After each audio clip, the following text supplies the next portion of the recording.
anyone that was at that Auburn Texas A&M game will never forget it. When Cadillac is talking to Cole Kubelik before he runs out on let's give me play chills ball. right now, man.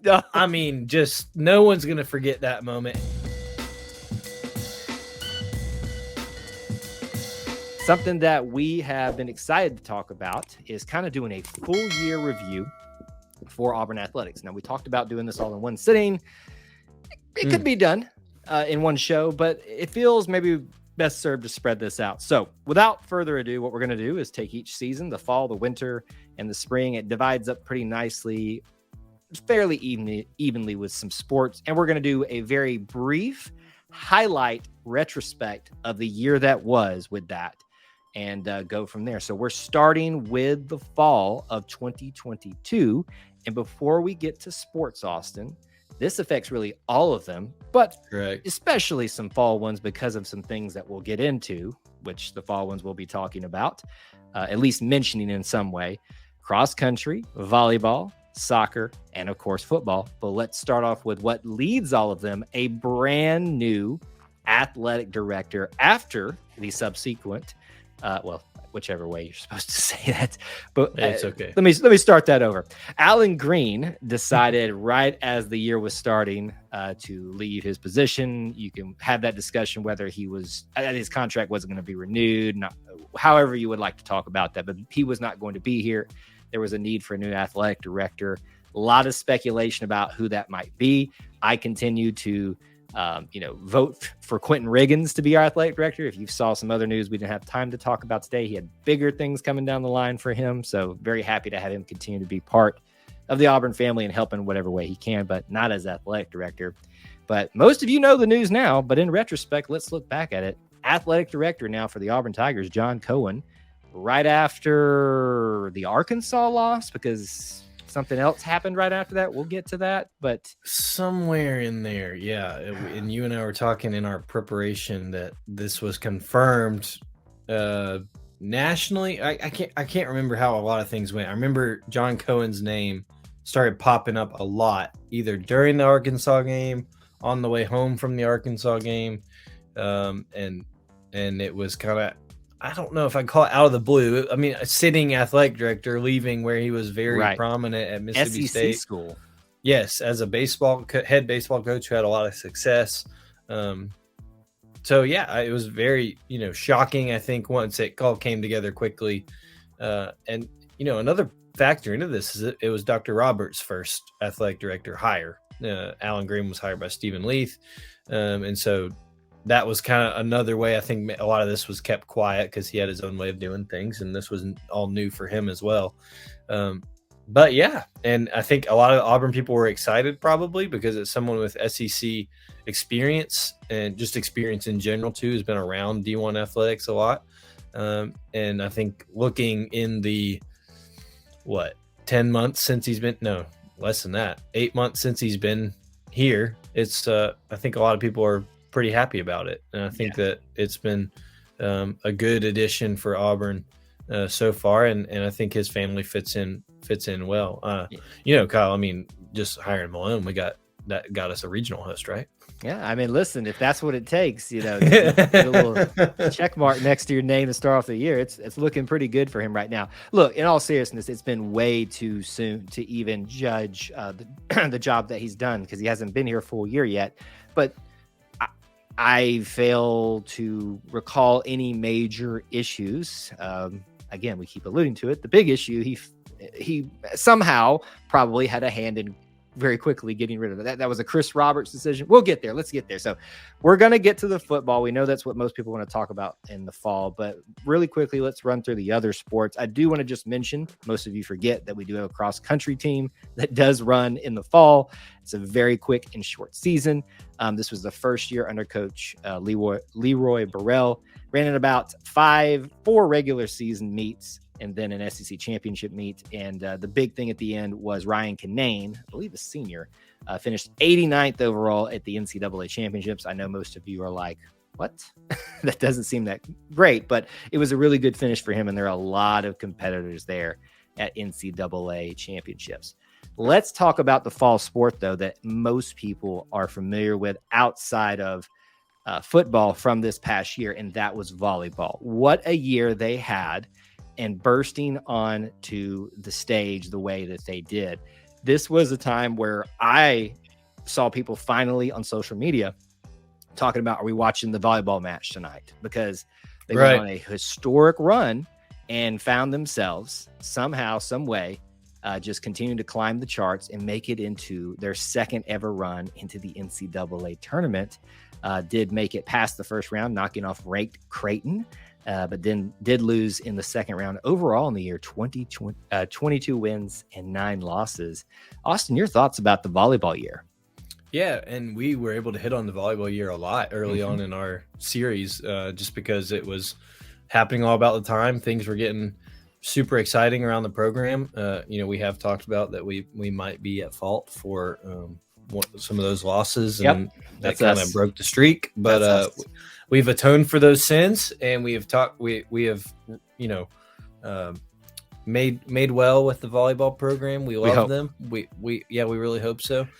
But no, you're right, Kyle. Like, it was a big deal for people to be excited about volleyball, and we talked at length about it's a young team that looks set up for success in the future. And I think from kind of the very beginning of this next volleyball season, we'll see people jump on a little quicker because names are familiar now. We're a little more familiar with the sport, and people have seen that excitement that can come with it. So I'm really excited about it. It was a great end to the year. I know you don't win the last match of the year, but like you said, knocking off ranked Creighton, who was hosting at that site that was in their home gym, with some incredible highlights, was super exciting. So a really great thing for, I liken it to when softball got really big there for a second, and it's had staying power since. You still see people keeping up with softball, not as much maybe as when they were making the College World Series every year, but more and more now that it kind of burst onto the scene and people were able to find, I kind of like this. It's a different change of pace for me. So I see a very similar effect with the volleyball program, and they'll be one of the first people to jump back in the new athletic year. So it'll be fun to get started with them. Yeah, I am just very pleased that we're finally talking about Brent Crouch's program in a positive light, which we tend to do here, but in one that's showing the fruits of their labor. And hopefully we're going to continue to watch that trajectory move upward. Not necessarily to say this is the opposite, but what I would consider for soccer was a down year in Coach Hopa's standard. What I've always said about Coach Hopa is I love that her programs are pretty consistent year to year, and if not taking a little bit of an uptick most of the time. This year, for whatever reason, was not one of the best years since I've been following them closely, and I may be misinformed a little bit about that, but I'm going to give you the record here. You got to be careful with the record here. 6 wins, 6 losses, and 6 ties. So you put those numbers together, and there you go. I saw that come up, and I was a little bit worried about that. The main thing from this year, Auburn didn't make any kind of postseason play that I recall and that I saw listed on the site. What would be, in my eyes, a down year. But this was the year they switched to accepting more ties and not playing to the end of the game and actually getting a completion. I remember venting my frustration. I think we did that on a show or something like that. I think we did, yeah. So that's the big thing that sticks out to me, is not even necessarily an Auburn soccer thing, but just the fact that, think about it, six ties in the record alone. A lot. It's ridiculous. Like, whoever decided that, shame on you. Shame on you. Let's get to the big one, though, to round out our fall review. And obviously, we're not going to hit every aspect of this. It's not the time to do that, but this is just a retrospective look back. In summary, Coach Harsin's final year, what would become his final year, didn't even complete the year. Arkansas game, after that, getting fired, right following along with the hiring of John Cohen. And then we know what's taken place since then with the hiring of Hugh Freeze, postseason rebound and recruiting of sorts, but not to be forgotten in the midst of all. I was about to say, I know he's not about to skip a moment to talk about it. In one of the most amazing Auburn moments in one of the most awful seasons that I've had in my lifetime was this shining light of the last 4 games under Coach Carnell Cadillac Williams. So if we could, I would love to hear your thoughts about it in general, but focus mainly on that part of it. But any thoughts that you'd like to share in a retrospect of football? Yeah, I mean, and you hit on it, and truthfully, I'm not just saying this just because we don't we've mulled on it enough. There, we've talked about it at length upon episodes of what was, the Harsin experience. And there's Awesome. still some talking about it to this day. So I think that when you said that Coach Cardinal Cadillac Williams taking over does serve as a shining green light, possibly in the Auburn football year, is true, because I really can't remember a whole lot even before it. I remember being disappointed and thinking, this staff's headed toward a bad way. That might not last year, but I really don't remember a lot of the games and a lot of the experiences because of what came. And even though it wasn't this magical turnaround that got, us to an undefeated rest of the way and a magical story, it was Auburn's own magical story, because anyone that was at that Auburn Texas A&M game will never forget it.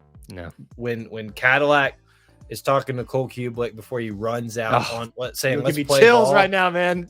I mean, just no one's going to forget that moment. And it wasn't even a good game, like a good game. It was just defensive, back and forth, kind of who wants to lose this game more. But that was Auburn. If we want to, play a tag on what the marketing campaign seems to be for the athletic department coming up, that was Auburn being Auburn that night, with Jordan-Hare Stadium just packed out and full as can be and loud. That's what I will remember from the 2022 season for sure, is the way that team ended, and Coach Cadillac getting his time in the sun with those teams. And like we said, I think overall 2-3. Yeah. 2-3, right? No, 2-2 for him. Are you talking about Harsin? We didn't make a bowl game. We did not make a bowl game. See, I can't even remember a lot of the year. All you remember is the Texas A&M game. Yeah, 2-2. That's right. So yeah, I mean, just an incredible job for him to finish it and keep the ship steady. And moving into Coach Freeze being hired and the whole saga that was the hiring process, but Coach Freeze being hired, Cadillac keeping the ship steady made a big impression on him too. And that's why he's still here. He got a title bump and is, over more in a leadership position with the team as associate head coach. And so remembering all of that and everything that transpired, and I really believe that's where the start of all this good momentum for Auburn on the recruiting trail and all this, because they kept it together. And what makes it even better, just a bunch of Auburn guys kept it together. Coach Cadillac, Trevon Reed, Zach Etheridge, all those guys held it together in order for this new staff to come in, and then they became a part of this new staff, and Auburn's still picking up, the steam where they've been going even to this week. So it was a good end to the fall, no matter what you consider the football season as a whole. We will never forget the rough 2 years that we've had. We will never forget the scandals or faux scandals, however you choose to view that came with Harsin, and the lack of wins and the perceived lack of recruiting. We'll remember that, but that's not the biggest thing we'll remember. Personally, what I'm going to remember, you've already kind of mentioned it, but I'll mention it again. It's really what he said at the end of the game when interviewed once again. Auburn's going to be all right. That's right. We're going to be, and it wasn't Auburn's, we're going to be all right. And I mean, wow, that's just one of the best moments that I've experienced as an Auburn football fan in one of the worst seasons. I think that speaks a lot.